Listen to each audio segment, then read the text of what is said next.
Hi, I'm Chris Haigh and this is the Fiddle channel, and today we're going to play After You've Gone.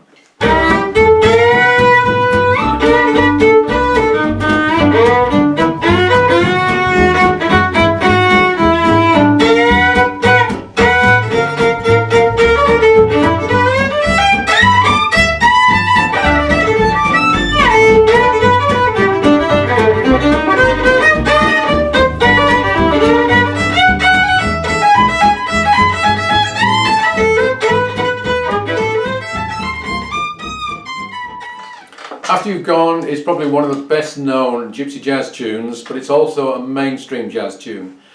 Written in 1918, recorded by Louis Armstrong in 1929, by Joe Venuti in 1931, and 3 times by Django and Stephane in 1936, 1937 and 1949. It's 40 bars long, or 20 if you count it differently, and has a fairly interesting and slightly challenging chord sequence. I'm going to give you 3 versions. Firstly, the very basic melody. Secondly, a decorated melody with some of the approaches that Grappelli takes on the melody. And finally, a solo made up of mostly Grappelli licks. So, something for everyone, something to confuse everyone. Let's start off with the simple melody, which is mostly quarter notes, so pretty easy to play. We'll play it through straight away with the backing.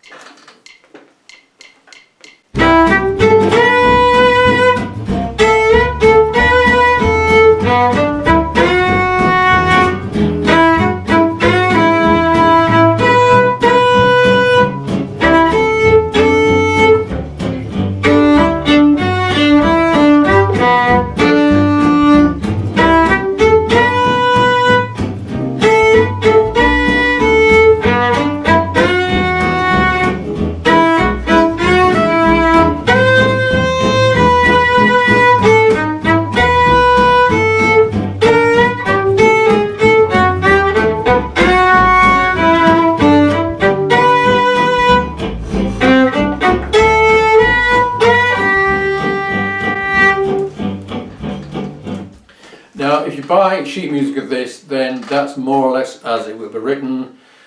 And if you go on stage and play it like that, then everyone will politely applaud at the end, and they'll be looking at the watches and wondering how soon this person is going to leave the stage.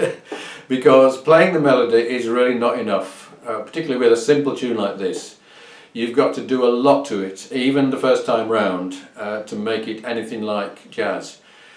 So, because it's so simple, there's a lot of room for what you can do in terms of breaking up the quarter notes into eighth notes, adding syncopation, adding minor variation to the melody, filling in the gaps where there's not very much happening. There's all sorts of stuff you can do.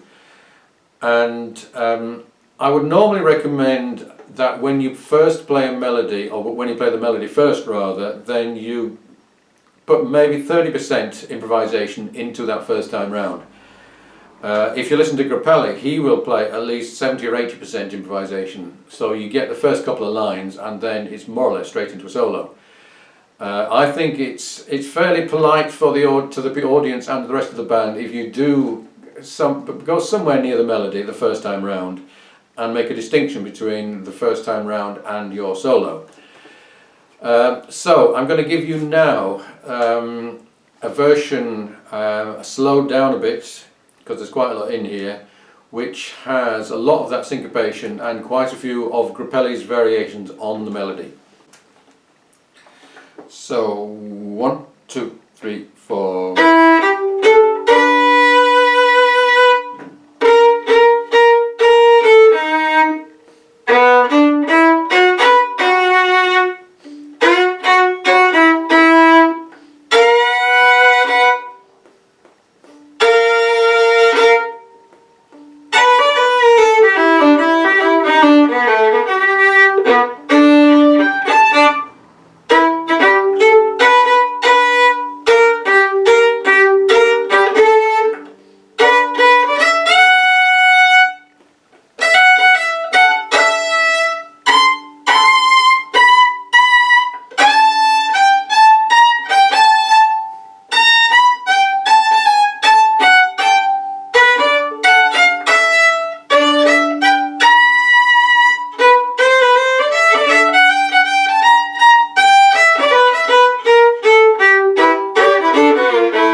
Okay, some of that was fairly easy, some of it was fairly tricky, so let's go through what's happening.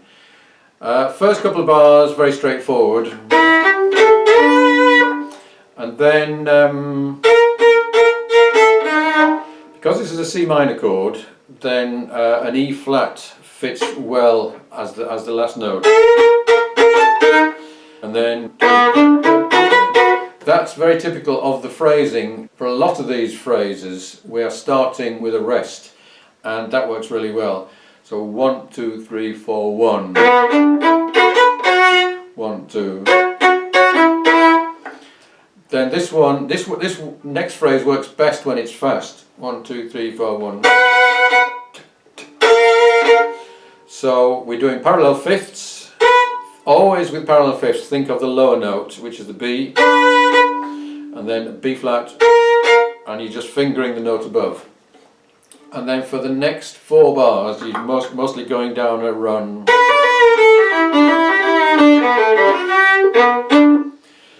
So because you've got 2 bars of G, 2 bars of G is a pretty boring thing to have in any tune. So that's the place to do a flashy run. And that we're ending the line with what I call the Grappelli harmonics, always fingered 2, 1, 2, 1. And I do have a video on jazz harmonics on the violin, which will explain that.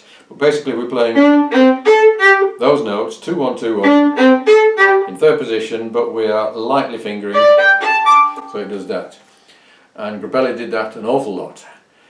Next phrase again starts with a rest, 1, another rest,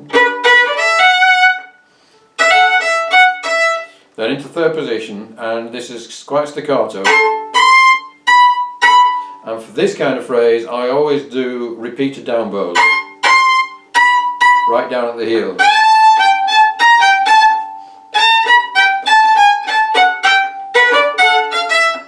Pretty straightforward, except it's very syncopated. And then we got 2, 5, 1, which is A minor 7, D 7, G, and this is a good place to do some kind of a run.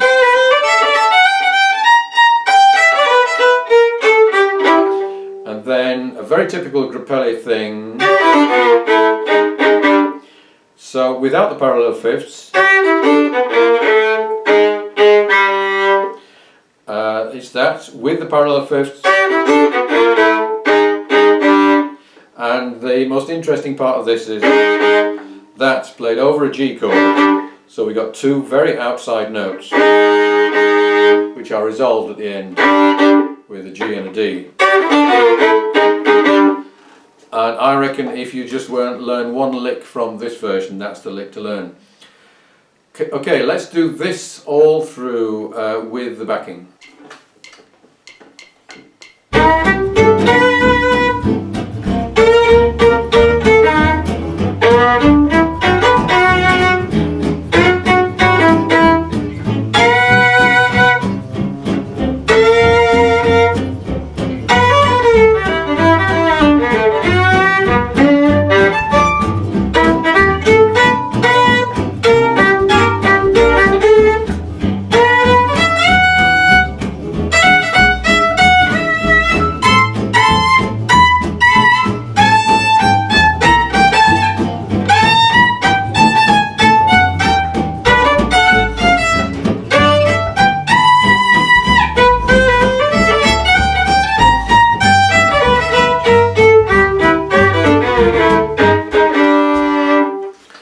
Now, I wouldn't recommend that you learn the whole of that. I think you should choose the best bits, the bits that suit your level and style of playing, and mix the original melody in with that, and perhaps mix some of your own filling bits that you want to do.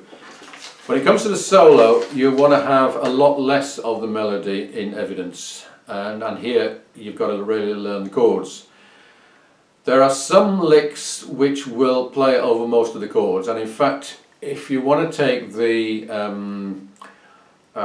cheating approach to improvisation on this, then the G major blues or pentatonic scale will actually work pretty well over all of those changes. even the odd chords like B7, A7, which really don't belong in the key of G. I'm just going to demonstrate this. Now, proper jazz players will throw their hands up in horror to hear what I'm going to do, but it is a good approach if you're a beginner to improvisation. So just listen to this.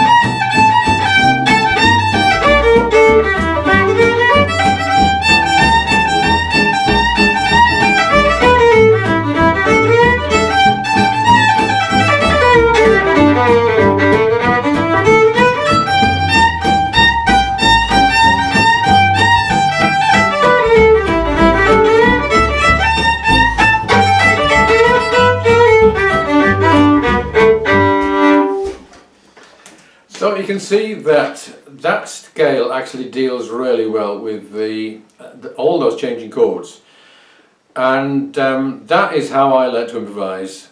But it is, as I say, a cop-out, and if you're going to stick at this for more than a few months, then you really want to actually start learning chords properly.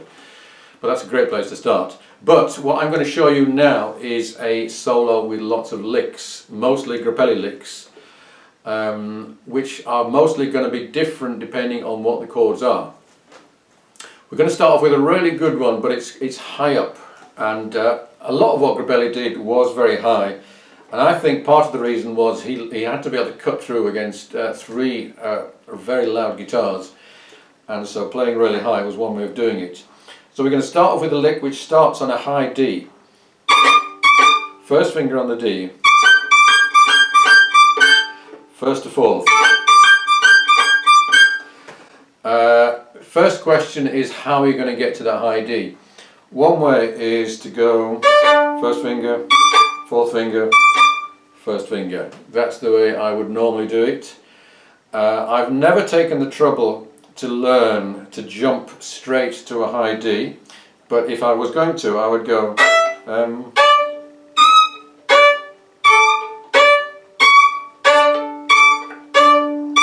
I would do that for 1 minute for the next week, and I'm pretty sure I would get there. This is such a good lick. This is one lick actually that will play through all of the chords if you want. But we're only going to use it for the first two.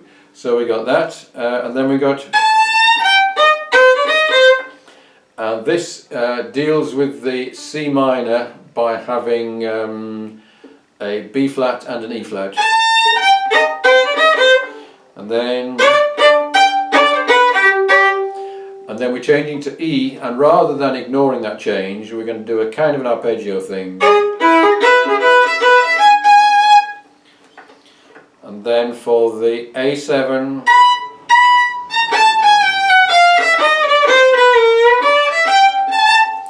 so this is a very typical Grappelli thing. The target notes are the beginning and the end, and there's a lot of chromatic stuff in between.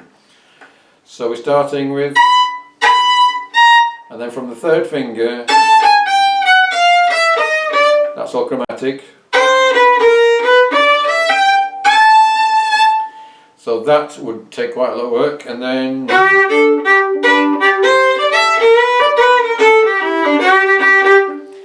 that lick can be done in parallel fifths. So it turns a fairly mundane lick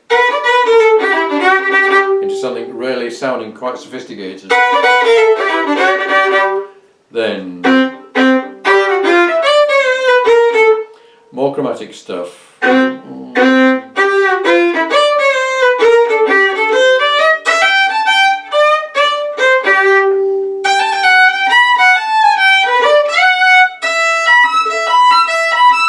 This is one of my favourite Grappelli licks. It only works really on an E7 chord or an E chord. Open, first finger, fourth finger. And there's lots of different ways of approaching this. You could do, or but just open 1-4 is an easy way. And then for the A minor, I like this lick, going down an arpeggio.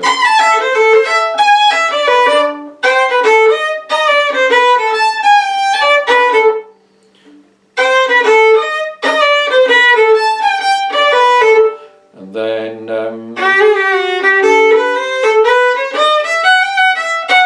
so here we're fairly closely following the chords, starting on the root of each, and then upper scale,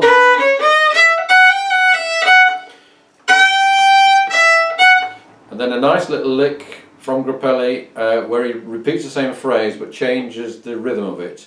1, 2, 3, 4, 1.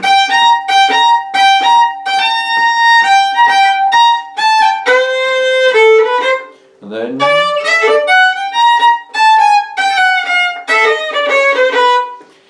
so this is a nice one. It's going down chromatically, but with an interesting rhythm change as you're going down. And then we're going to finish off with a bit of the French national anthem. So we're doing this all with harmonics. Start with the second finger, first finger, second finger. And then here's the tricky one, that third finger. There's another harmonic very close to it, so it's quite tricky to get it exactly right. And I suggest you spend quite a lot of time practicing that before you unleash it on the world. There's nothing worse than trying something really flashy like that and messing it up. But a good trick, everyone will enjoy it, just don't do it too often. Okay, let me try and get all the way through that solo in one go.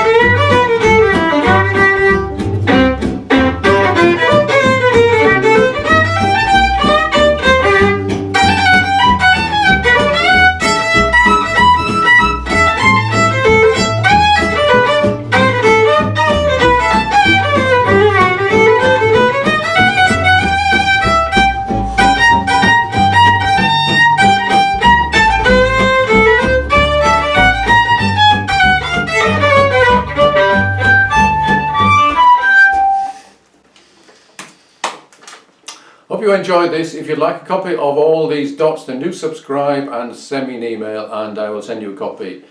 There are lots more of these Gypsy Jazz standards elsewhere on the Fiddle channel, and I have a book exploring jazz violin and a simpler one, beginning jazz violin. And if you would like lessons from me, then join me on Patreon at the top level, and you can get one of those each month as part of your benefits. And there's lots more, including all of my PDFs and all of my backing tracks if you join at that level. Thank you for watching. I will see you again soon, and I'll play you out with an improvised solo.